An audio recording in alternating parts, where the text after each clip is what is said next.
UK தரப்புல இருந்து யூஎன்ல ஒரு புது ரெசல்யூஷனை கொண்டு வர்றதுக்காக ரொம்ப கடுமையா முயற்சி பண்ணிட்டு இருக்காங்க. என்னங்க மோசமா அட்டாக் பண்ணிட்டு இருக்காங்க. ரொம்ப ரொம்ப தப்பு. முதல்ல இந்த முன்னேற்றம்ல தடுத்து நிறுத்துங்க. முதல்ல இந்த சண்டையெல்லாம் போடாதீங்க. முதல்ல தாக்குதல நிறுத்துங்க ஃபர்ஸ்ட் அப்படிங்கிறது போல வந்து பாத்தீங்கன்னா ரொம்ப கடுமையான வார்த்தைகள்லாம் பயன்படுத்தி யூஎன்ல வந்து ஒரு ரெசல்யூஷனை பாஸ் பண்ணிடலாமா அப்படிங்கிறதுக்காக ட்ரை பண்ணிக்கிறாங்க. என்னங்க இந்த ரஷ்யா உக்ரைன் பிரச்சனை இல்லையா அப்படிங்கிற கேட்டீங்கன்னா இல்ல. ஏங்க இந்த இஸ்ரேல் காசா பிரச்சனை இல்லையா அப்படின்னு கேட்டீங்கன்னா இல்ல. என்னப்பா பிரச்சனை அப்படின்னா சூடான். நம்மளாம் அதை மறந்து போயிடும் இல்லையா? அதாங்க வெறி கொண்டு அடிச்சுக்கிட்டு இருக்காங்க. அது எக்கோ சைடு, அந்த சைடு, இந்த சைடு, நம்ம யோசிக்காத அளவுக்குலாம் சைடு அங்க நடந்துகிட்டு இருக்கு. மிக பெரும் இழப்புகள். அதுவும் இதெல்லாம் சிவிலியன்ஸா இல்ல ராணுவமா? அவங்க கொடுக்கக்கூடிய வீடியோ பதிவுல நீங்க பார்க்கும்போது அவங்களாம் ராணுவமா இல்ல சிவிலியனா ஒண்ணுமே புரியலையே அப்படிங்கிறது போல இருக்கும். இப்ப கூட சைடுல ஒரு பதிவுகளோட இருக்கும். இது வந்து சூடானோட ராணுவ தரப்புல இருந்து ஏடிஜிஎம் பயன்படுத்தி வந்து பாத்தீங்கன்னா சூடானோட ஆர்எஸ்எஃப் மேல தாக்குதல் பண்ணிக்கிறாங்க. இப்ப சூடானோட ஆர்எஸ்எஃப் வந்து பாத்தீங்கன்னா மிக பெருமளவு வந்து பாத்தீங்கன்னா திரும்பி ரீஆர்ம் ஆயிட்டாங்க. ஒரு மிக பெரும் தாக்குதலை எடுக்கிறதுக்காக வெயிட் பண்ணிக்கிட்டு இருக்காங்க. என்னன்னா நவம்பர் மாசத்துல வந்து பாத்தீங்கன்னா சாது வழியா ஹியூமானிட்டேரியன் எய்டு யூஎன் இருக்கிறாங்க இல்லையா, எந்த அளவுக்கு தங்கமானவங்க அப்படிங்கிறது இந்த இஸ்ரேல் காசா பிரச்சனையில பாக்குறோம். அந்த அளவுக்கு தங்கமான நபர்கள் மனித குலத்தை காப்பாத்துறதுக்காக இருக்கக்கூடிய ஐநா சபையை சேர்ந்தவங்களாம் வந்து பாத்தீங்கன்னா எய்டு மனிதாபிமான அடிப்படையில உதவிகள் செய்யறதுக்காக சாது வழியா சூடானுக்கு போய் இந்த தர்பார் பகுதி அந்த பகுதியெல்லாம் கொடுக்கணும் மக்களுக்கு.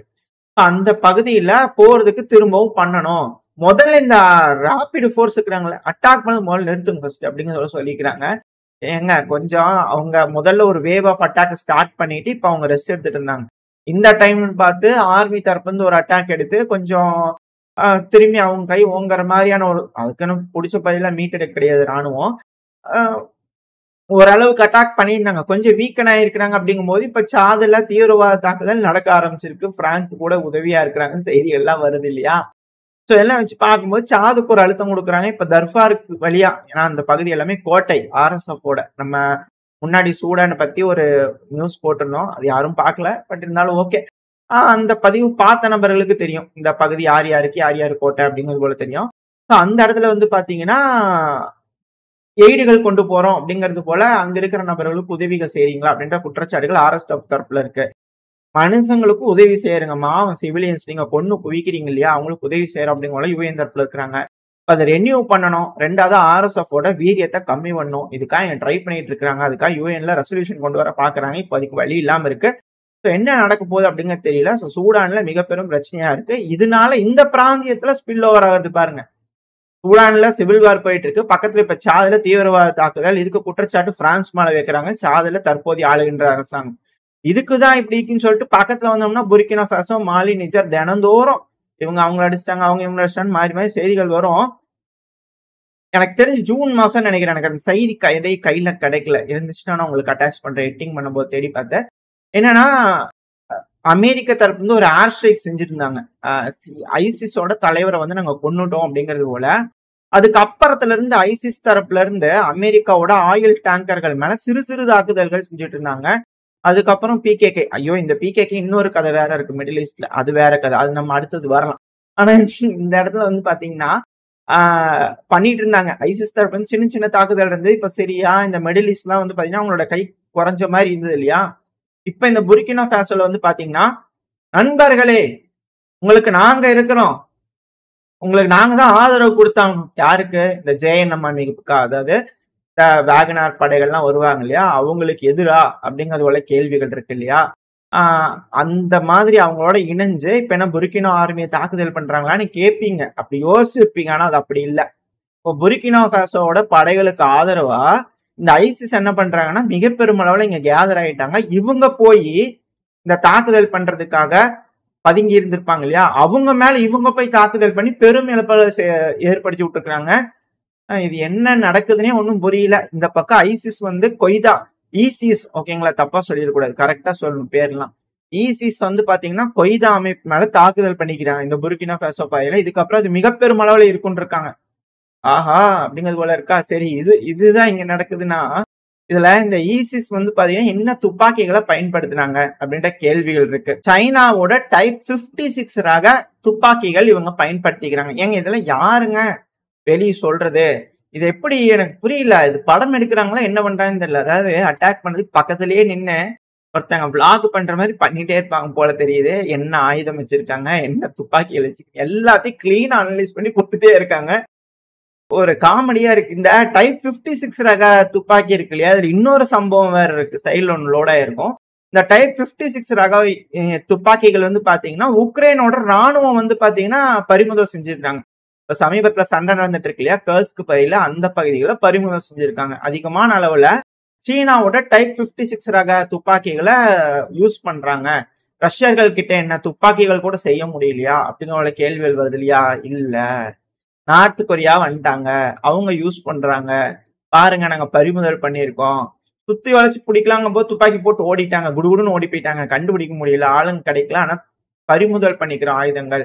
ஆக்சுவலா என்ன சொல்ல வராங்கன்னா கொரில்லா போர் முறை மாதிரி, லைக் வந்து தீவிரவாதிகள் மாதிரி. மேபி ஐசிஸ் வந்து பாத்தீங்கன்னா அந்த பகுதியில இருக்கலாம் அப்படிங்கிறது போலையும் சொல்றாங்க. இல்லைன்னா நார்த் கொரியா உதவி பண்ணிருக்கலாம். அந்த மாதிரியான ஒரு இது வருது. கூடிய சீக்கிரத்துல மீடியாக்கள்ல வந்து பாத்தீங்கன்னா தீவிரவாதிகளோட உடன் கைகோர்த்த ரஷ்யா, ஐசிஸ் உடன் கைகோர்த்த ரஷ்யா அப்படிங்கிற போல தகவல்கள் வந்தாலும் ஆச்சரியப்படுறதுக்கு இல்ல. ஸோ இவங்க வந்து எப்படி பிளேம் பண்ண போறாங்க அப்படிங்கிறது தெரியல. ஏன்னா இதுக்கு முன்னாடி சமீபத்துல பார்த்தோம் புர்கினா ஃபாசோல சீனாவோட ஆர்ம்டு கார்கள் வந்து லைனா வருது, சீனா கால் எடுத்து வச்சிருக்கிறாங்கன்னு சொன்னோம். இப்போ அந்த இடத்துல ஒரு தீவிரவாத அமைப்பு சீனாவோட ஆயுதங்கள் பயன்படுத்துது அப்படிங்கிற கேள்விகள்லாம் வருது. சோவியத் யூனியன் காலத்துல இருக்கக்கூடிய ஆயுதங்கள் பயன்படுத்துறாங்க அப்படிங்கும்போது பல நாடுகள் வீழ்ச்சி அடைஞ்சிருக்கு. அதுவும் குறிப்பா இந்த லிபியா, அங்கெல்லாம் வந்து மிக பெரும் ஆயுத குடோன் சோவியத் யூனியன்ல இருந்ததுல ஒரு எப்படி சொல்ல ஒரு 30% பிரம்மாண்டமான ஒரு குடோனுங்க. அந்த குடோன் லிபியால வந்து அவங்க கடாஃபி அவர்களோட வீழ்ச்சிக்கு அப்புறம் ஏகப்பட்ட ஸ்மகுள் ஆச்சு. ஸோ அதனால பல இடங்கள்லயும் பல அமைப்புகள்கிட்டையும் துப்பாக்கிகள் இருக்கு. சீனாவோட ஆயுதங்கள் போகுதுன்னா அது எப்படி அப்படின்ற கேள்விகள் வந்திருக்கு. அது பல பகுதிகளுக்கு போயிருக்கு அப்படின்ற கேள்விகள் இருக்கு. ஸோ என்ன நடக்க போகுது, அது நார்த் கொரியாவோட துப்பாக்கியா இல்ல ஈசிஸோட துப்பாக்கியான்னு தெரியல. என்ன பண்றாங்க, என்னதான் நடக்குது, யார் யார் கூட தான் இருக்கிறீங்க அப்படிங்க தெரியல. நம்ம ஆல்ரெடி சொல்லியிருந்தோம் இல்லையா, இவங்கெல்லாம் இவங்களோட பேசுவாங்களா அப்படின்னு யோசிச்சதுனா இப்ப நடந்துகிட்டு இருக்குன்ட்டு. இந்த ஹனியன் அவர்களோட மரணத்தப்போ நம்ம சொல்லியிருப்போம், ஒரு பதிவு போட்டிருந்தோம். அந்த ஒரு பதிவுலயே இவ்வளவு விஷயமும் நம்ம சொல்லியிருப்போம். ஸோ அதுல இப்ப எல்லாமே லைனா வரக்கூடிய விஷயங்கள் நம்மளால பார்க்க முடியுது. ஸோ இங்க ஒரு மிகப்பெரிய டீம் அப் நடந்துகிட்டு இருக்கு அப்படிங்கிற புரிஞ்சுக்க முடியுது. ரெண்டாவது, மயன்மார்ல ராணுவம் இருக்காங்க இல்லையா, அவங்களோட கை கொஞ்சம் கொஞ்சமா இறங்கிட்டே வருது அப்படிங்கிறதோட புரிஞ்சுக்க முடியுது. ஏன்னா பெருமளவுல அங்க மக்களோட போர்சஸ் இருப்பாங்களா, அவங்க வந்து பாத்தீங்கன்னா போலீஸ் ஸ்டேஷன்ல போய் தாக்குதல் பண்றது, நின்றுட்டு இருக்கக்கூடிய ஆர்ம்டு ஃபோர்ஸ் மேல அந்த கான்வாய்ஸ் மேல அட்டாக் பண்ணதுன்னு ஏகப்பட்ட விஷயங்கள் செஞ்சுக்கிட்டு இருக்காங்க. ஸோ அந்த பகுதியிலும் இஷ்யூ. இது இப்படி நடக்க நடக்க குக்கூ லேண்ட்ல இருக்கக்கூடிய அந்த மிலிட்டன்ஸ் கேட்கறாங்க இல்லையா, ஸோ அவங்க வந்து பாத்தீங்கன்னா இந்த மிலிட்டன்ஸ் ஆமாக்குறாங்க, அதிக அளவுல அவங்களுக்கு ஆயுதங்கள் கிடைக்குது. இது எல்லாமே ஒன்னோட ஒன்னா செயின் ரியாக்ஷன் ஆகிட்டே இருக்கு. பல இடங்கள்லயும் வந்து பாத்தீங்கன்னா கனெக்டிவிட்டியா இருக்கு. பல அமைப்புகளும் இருக்கிறதுக்கான காரணம் பல நபர்களோட லைனை பாக்குறாங்களா அப்படின்ற கேள்விகள் இருக்கு. ஸோ இந்த பிராந்தியத்தை சேஃப் பண்ணோம் அப்படின்னா, ஏன்னா இங்க மயன்மார்ல பிரச்சனை நடக்குது, அது நம்மளுக்கு மட்டும் கிடையாது, சீனாக்கும் தான். ஸோ சீனா இந்த வேலையை செய்தா இல்ல வேற ஏதாவது அந்நிய சக்திகள் இந்த வேலையை செய்யறாங்களா அப்படிங்கிறது தெரியல. ஸோ பொறுத்துதான் பார்க்கணும். இந்த பகுதியில வேறு யாராவது இந்த வெள்ளையா இருக்கிற ஒரு நபர் வந்து பேச வைக்கணும்னு ஷேக் ஹசீனா அவர்கள் தரப்பு செய்திகள் வந்தது இல்லையா. ஸோ அந்த வெள்ளையா இருக்கக்கூடிய நபர்கள் இங்க பேச வச்சுட்டாங்கன்னா சோழி முடிஞ்சது. அடுத்த சிரியாவா மாறிடும் இந்த பிராந்தியம், அதுல மாற்றுக்கருத்தே இல்லை. ஸோ அது நடக்குதா இல்லையா, எந்த மாதிரி இங்க இருக்கக்கூடிய நாடுகள் இணைஞ்சு செயல்பட போறாங்க, இல்ல ஆதரவு தெரிவிக்க போறாங்களா இல்ல எதிர்ப்பு தெரிவிக்க போறாங்களா அப்படிங்கலாம் பொறுத்து இருந்து பார்த்தலாம். அடுத்தது இந்த மிடில் ஈஸ்ட்ல அந்த பிகேகே பத்தி சொல்லியிருந்தோம் இல்லையா, அந்த கதைக்கு வரலாம். மிக பெரும் தாக்குதல்கள் யாருன்னா பிகேகேவோட உமன்ஸ் விங். இது ரொம்ப சைக்காலஜிக்கலான அட்டாக்ஸா இருக்கு. உமன்ஸ் விங் அவங்க பெருமளவுல ஐசிஸ் எடுத்து சண்டை பிடிக்கிறாங்க. இந்த குர்திஸ்தான் குர்தின மக்கள் இருக்காங்க இல்லையா, சோ அவங்களோட பெண்கள் படைங்கிறது ரொம்ப ஆக்டிவா இருக்கு. இப்ப அவங்க என்ன செஞ்சிருக்கிறாங்க அப்படின்னா, துருக்கி இருக்கிறாங்க இல்லையா, துருக்கியோட ராணுவத்தோட எதிர்த்து சண்டை பிடிச்சு அவங்க கிட்ட இருக்கக்கூடிய ஆயுதங்களை பறிமுதல் பண்ணி அந்த ஆயுதத்தை கையில வச்சுட்டு வீடியோ எடுத்து போட்டிருக்காங்க. இதுதான் மிக பெரும் ட்விஸ்ட் இந்த பகுதியில.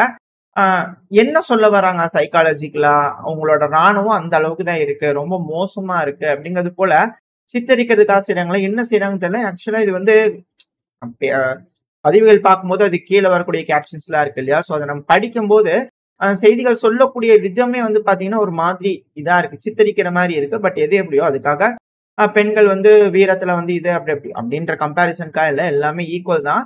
பட் சொல்ல வரேன், எதுக்கா இது வந்து போர்ட்ரைல் பண்றாங்க அந்த மாதிரி அப்படிங்கிறது தெரியல. ஏதாவது செய்திகள் இது போல விஷயங்கள் படிக்கிறீங்க அப்படின்னா உங்களோட கருத்துக்கள் சொல்லுங்க. ஏன்னா இது ஈஸியா கிடைக்காது. அந்த ஒரு காரணம் தான் சொல்ல வரேன். ஸோ இது போல விஷயங்கள் வந்து பாத்தீங்கன்னா பலதும் பலவிதமான அமைப்புகளும் பலவிதமான நாடுகள் கூட மறைமுகமாகவும் நேர்முகமாகவும் டீலிங்கை வச்சுக்கிட்டு பலவிதமான அமைப்புகளும் பலவிதமான நாடுகள் எடுத்து சண்டை பிடிச்சிட்டு இருக்காங்க. இந்த பிரச்சனைங்கிறது ரொம்ப ரொம்ப மிக பெரும் விஸ்வரூபம் எடுத்துக்கிட்டு இருக்கு. ட்ரம்ப் அவர்கள் வர்றதுக்கு முன்னாடி இது ஒரு மிக பெரும் அளவுல லீச் ஆகுமா, அதாவது பல அனலிஸ்ட் வந்து கருத்துக்கள் எப்படி இருக்குன்னா, ஒரு பீக் நோக்கி போகும். எந்த ஒரு விஷயமா இருந்தாலும் ஒரு ஃபைட்டா இருக்கட்டும், எதுவா இருந்தாலுமே ஒரு பீக் நோக்கி போகும். அதுதான் ஜனவரி. அந்த ஜனவரிங்கும் போது பைடன் அவர்களோட டேர்ம் முடிஞ்சிருச்சு. அப்போ ட்ரம்ப் அவர்கள் வருவார் இல்லையா? ஸோ அதுதான் அந்த பீக்க. அந்த பீக்ல வந்து பாத்தீங்கன்னா எல்லா தரப்புக்குமே ஒரு ரெஸ்ட் எடுக்கிறதுக்கான ஒரு டைம். அப்போ ஒரு டவுன்ஃபால் வரும். இந்த தாக்குதல் இது போல விஷயத்துல ஒரு டவுன்ஃபால் வரும். மேபி அதை ப்ராப்பரா பயன்படுத்திக்கிட்டானா சமாதானத்துக்கு போக முடியும். அப்படி இல்லைன்னா திரும்ப ஒரு ஃபால் ஆனதுக்கு அப்புறம் ஒரு பீக் வரும் இல்லையா? ஸோ அந்த பீக் ரொம்ப மோசமா இருக்கும் அப்படிங்கிற பல அனலிஸ்ட் தரப்பு வந்து கருத்துக்கள் இருக்கு. இதை பத்தி உங்களோட கருத்து என்ன அப்படிங்கிறது மறக்காம கமெண்ட் செக்ஷன்ல சொல்லுங்க. அப்புறம் இது போல தாக்குதல்கள்லாம் இதுக்கு மேல இந்த மிடில் ஈஸ்ட், ஆப்பிரிக்கால, ஏசியால மட்டும் இருக்க போறது கிடையாது. ஈரோப்லயும் இதுக்கு மேல தாக்குதல்கள் இதே போல அமைப்புகள் பல விஷயங்கள் இருக்கும் அப்படிங்கலாம் மாற்றுக்கிறதுல. சமீபத்துல கூட வந்து பாத்தீங்கன்னா ரொமேனியால ஒரு கிரிமினல் ஆர்கனைசேஷனை சுத்தி வளைச்சு பிடிச்சோம் அப்படிங்கிறது போல சில பல செய்திகள் பார்க்க முடிஞ்சது. என்னன்னா ரொமேனியால இருக்கக்கூடிய ஆயுத கடங்கு போகக்கூடிய வரக்கூடிய விஷயங்கள்லாம் தீப்பிடிச்சு எரியுது. உக்ரைனுக்கு போகக்கூடிய ஆயுதங்கள், ஆயுத கடங்குகள், எண்ணெய் கிணறுகள்லாம் தீப்பிடிச்சு எரியுதுன்னு பார்க்கும்போது இது போல சமீபத்துல செய்திகள் வந்திருந்தது. ஸோ ரொமேனியால அது போல இஷ்யூஸ் இருக்கு அப்படிங்கிற போல தெரிஞ்சிச்சு. ஓரளவுக்கு அங்க ரெடி பண்றாங்கன்ட்டு. ஆனா இப்ப கிரீஸ்ல வந்து பாத்தீங்கன்னா ஒரு கிரிமினல் ஆர்கனைசேஷனை வந்து போலீஸ்காரங்க சந்தேகப்பட்டு சும்மா செக் பண்ணிக்கிறாங்க. அப்ப ரோந்து பணியில் ஈடுபடும் போது இது போல வந்து சிக்கி இருக்கிறாங்க. இதனால அதிகமான ஆயுதங்கள் வந்து பாத்தீங்கன்னா நாங்க பறிமுதல் செஞ்சிருக்கிறோம் அப்படிங்கிற சொல்றாங்க. இதுக்கப்புறம் இது போல விஷயங்களை நம்ம ரொம்ப அதிக அளவுல தீவிரப்படுத்த போறோம் அப்படிங்கிற சொல்லிக்கிறாங்க. இதுல என்ன ஹைலைட்னா, இந்த பிடிச்சிருக்கிறாங்களா ஆயுதங்கள் இதெல்லாமே பெரும்பாலும் அல்பேனியாவோடது அப்படிங்கிறது போல அவங்க தரப்புல இருந்து. அதுக்காக அல்பேனியா அனுப்பிச்சு வச்சுக்கிறாங்கன்னு அர்த்தம் கிடையாது. யாரோ வாங்கி யார்கிட்டயோ கொடுத்துக்கிறாங்க இதோட புரிஞ்சுக்கலாம். பட் ஆனா இப்ப கிரீஸ்ல இது போல விஷயங்கள் நடக்குது. அதாவது இதுக்கு மேல பல நாடுகள்லயும் இருக்கும். உலகம் ஃபுல்லா இந்த ஏசியா, யூரோப்புங்கிறது, ஆப்பிரிக்கா, மிடில் ஈஸ்ட்ங்கிறது சகட்ட மேனிக்கு எந்த ஒரு குறையும் இல்லாம எல்லா பக்கத்துலயும் இது போல விஷயங்கள் நடக்கும் அப்படிங்கிற மாற்று கருத்துல. அது மட்டும் இல்லாம அதிகமான அகதிகள் ஆப்பிரிக்கால இருந்தும் சரி, பல இடங்கள்ல இருந்தும் யூரோப்புக்கும் சரி, அமெரிக்காவுக்கும் சரி போயிட்டு இருக்காங்க. அதுல எல்லாம் எத்தனை பேர் வந்து இது போல அமைப்புகளோட லிங்க் இருக்கிறவங்க அப்படிங்கிறது எந்த ஒரு விஷயமே தெரியாது.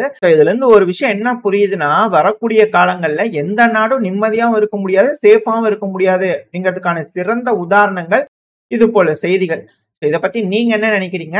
நம்ம எப்படி இதுல இருந்து ப்ரொடெக்ட் பண்ணிக்க முடியும்? நம்மளோட அரசாங்கம் இதுக்கப்புறம் எப்படி முடிவுகள் எடுத்து என்ன மாதிரியான காய் நகர்வுகள் இந்த மயன்மாரா இருக்கட்டும், பங்களாதேஷா இருக்கட்டும், இல்ல இந்த மணிப்பூர் பிரச்சனையா இருக்கட்டும், இதெல்லாம் எப்படி சரி பண்றாங்க, என்ன நடக்குது அப்படிங்கிறத தெளிவா அடுத்த பயில பார்க்க ஆரம்பிச்சலாம். ஸோ ஓரளவுக்கு இந்த உலகத்துல நடக்கக்கூடிய பல கான்ஃபிளிக்ஸை கவர் பண்ணிருப்போம்னு நினைக்கிறேன்.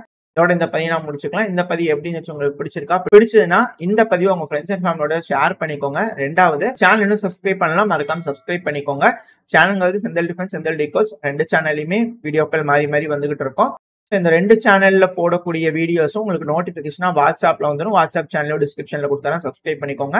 தினமும் போடக்கூடிய பதிவுகள் பார்த்தாச்சா இல்லையான்றதை நீங்க ட்ராக் பண்ணிக்க முடியும். இன்கேஸ் நோட்டிபிகேஷன் வரல அப்படிங்கிற பட்சத்துல எனக்கும் மோட்டிவேஷனா இருக்கும் இது போல தொடர்ந்து பதிவுகள் போடுறதுக்கு. உங்களோட அன்பு ஆதரவு எனக்கு எப்போ இருக்குன்ற நம்பிக்கையில இந்த பதிவை நான் முடிச்சுக்கலாம். இந்த பதிவு நல்லா இருக்குன்ற நம்பிக்கையில அடுத்த பேர் உங்களை சந்திக்கிறேன். அது வரைக்கும் ஸ்டே சேஃப். பை.